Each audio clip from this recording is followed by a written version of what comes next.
السلام عليكم ورحمة الله وبركاته.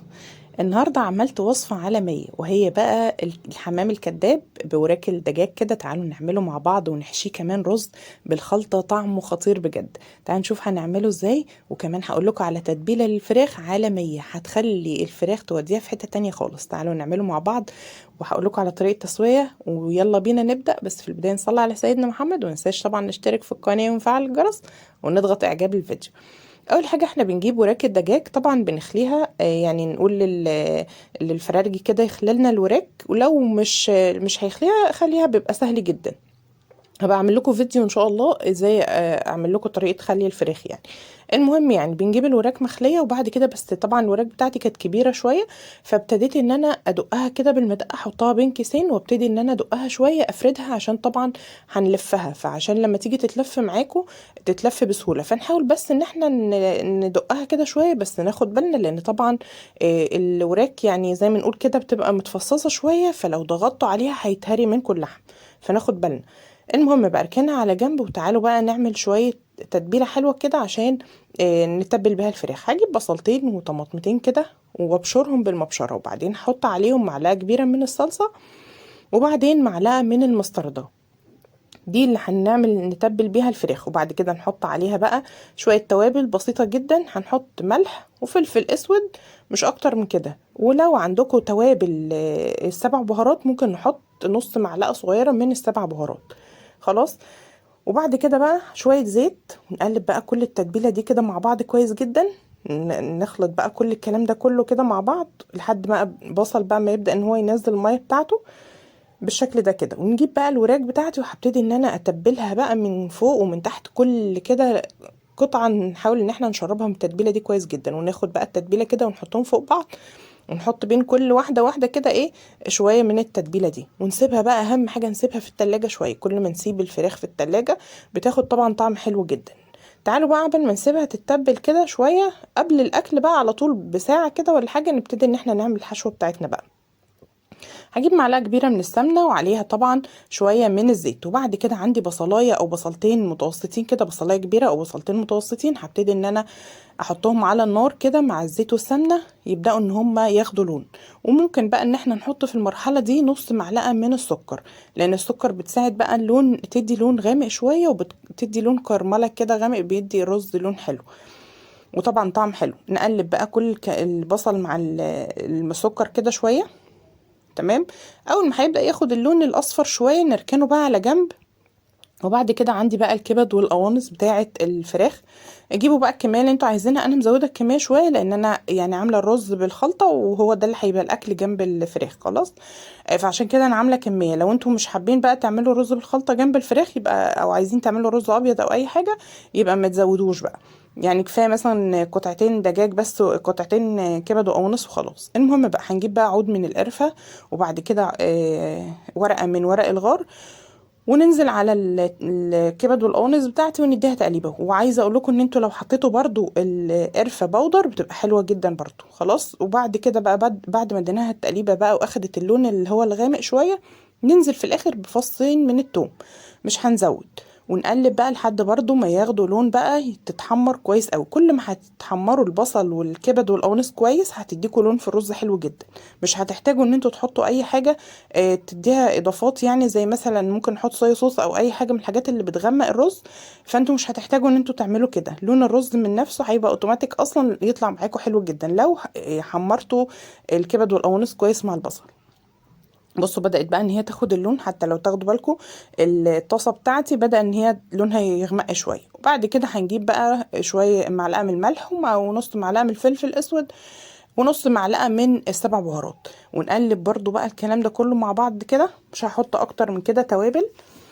وبعد كده ننزل بقى بالرز بتاعنا، رز عادي مصري، نبدأ ان احنا بقى نحطه كده مع الكبد والقوانص ونديله برضو تقليبه، عشان طبعا يطلع معاكم مفلفل. كل ما تدوا الرز على النار كده تقلبوه قبل ما تحطوا عليه الميه بالسمنه، تغلفوه بالسمنه والزيت، هيطلع معاكم الرز مفلفل وطعمه حلو. وبعد كده ننزل بقى، انا مسخنه ميه كده، بنزل بقى بالميه بتاعتي، الميه بتاعه الرز العادي. بصوا يعني مثلا كل كوبايه رز هتنزلي عليها بكوبايه من الميه. وبعد كده بقى نديها تقليبه، واول ما تبدا تغلي كده وتبدا تتشرب، طبعا اهم حاجه ان احنا نغطي عليها. اول ما هتبدا تغلي هنهدي بقى النار بتاعتنا خالص. بس انا زودت شويه بس من الملح، عشان برضو كميه الرز ممكن تحتاج شويه ملح، فزودت شويه من الملح. وبعدين غطيت عليها بقى وسبتها تتشرب. اول ما هيبدا الرز يتشرب معاكي، هناخد بقى جزء من الرز ده. بصوا اول ما بدأ بقى يتشرب معايا اهو، بصوا بالشكل ده، يعني هو لسه بقى ما استواش بس بدأ ان هو يتشرب شويه معايا. هاخد بقى شويه من الرز ده واسيبه على جنب، اطلعه على جنب، وبعد كده اسيب بقيه الرز بقى يستوي. هناخد بقى بعد كده عندي طبق كده فيه شويه خضار بسيطه، عندي بصلايه، جزرايه، عود كرفس كده، او بقدونس او كزبره، اي خضار عندك، وشرايح نص ليمونه وطماطمايه، ونقلب كل الكلام ده مع شويه ملح وشويه فلفل. دول بقى هيبقى الارضيه بتاعه الفراخ بتاعتي. ماشي، هتدي الفراخ طعم حلو. في نفس الوقت لو حتى يعني سهيت شويه عن الفراخ، فالدجاج بتاعك ما يتزقش في قلب الصينيه. خلاص، دي يعني ليها ميزتين، وهي بتدي طبعا نكهات حلوه قوي. جبت بقى الفراخ بتاعتي بعد ما بدات ان هي تتبل كده، ناخد بس الاجزاء الزياده دي، هنحط الحاجات دي كلها مع الخضار بتاعنا اللي احنا مقطعينه دلوقتي. المهم بقى هنجيب بقى الفراخ بتاعتي، وطبعا الرز انا مطلعاه بقى بره كده شويه، حطاه في طبق يعني يبدا يهدى بس شويه، مش هيبرد يعني، هو دافي كده شويه. هبتدي ان انا احشيه بقى. هنجيب بقى الرز ونحط بقى معلقتين كده، مش هنزود.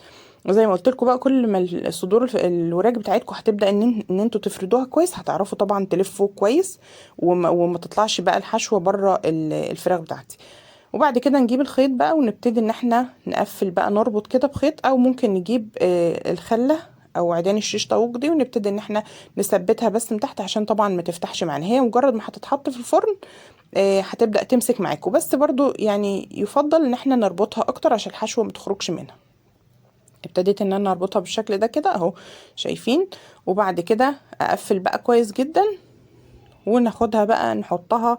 بعد ما قفلت بقى ناخدها بقى بالشكل ده كده. بصوا على ايه، على الخضار بتاعي اهو، مش عايزه اكتر من كده.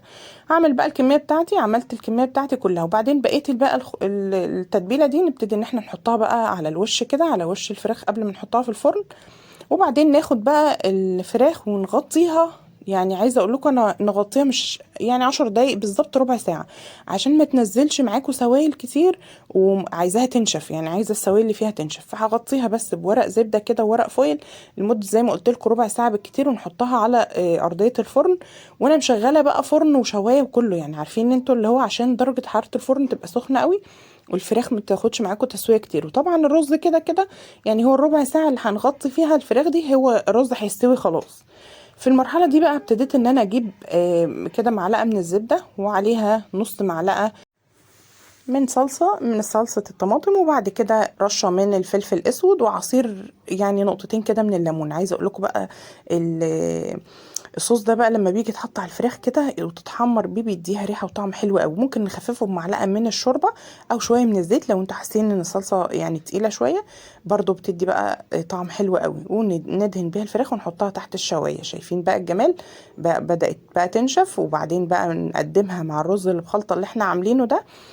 برضو يعني ده بقى جنب الاكل بس بعد ما استوى طبعا. بس اهم حاجه ما ننساش بقى نشيل الخيط اللي احنا رابطين بيه الفراخ، وبقى تقدموها بالهنا والشفا. طبعا مستويه جدا، هي ما اخدتش في الفرن يعني كتير، يعني بالكتير قوي ساعه الا ربع كده هتلاقوها استوت من جوه، والرز كمان استوى. بصوا الجمال بقى، ساعه الا ربع، من ساعه لساعه الا ربع كده هتلاقوها استوت، او اقل من كده. بس طبعا لو الفراخ بتاعتكم مش مدقوقه كويس كده، هتحسوا ان هي ايه، هتاخد شويه سوا. فتاخدوا بالكم بقى على حسب بقى الفراخ بتاعتكم حجمها وكده. بصوا بقى الرز مفرفر وجميل ازاي من جوه، وطبعا طعم الفراخ خطيره. يلا جربوها بقى وقولوا لي رايكم. متنسوش بقى تشتركوا في القناه وتفعلوا الجرس. ما ننساش بقى نشارك الفيديو مع بعض. السلام عليكم ورحمه الله وبركاته.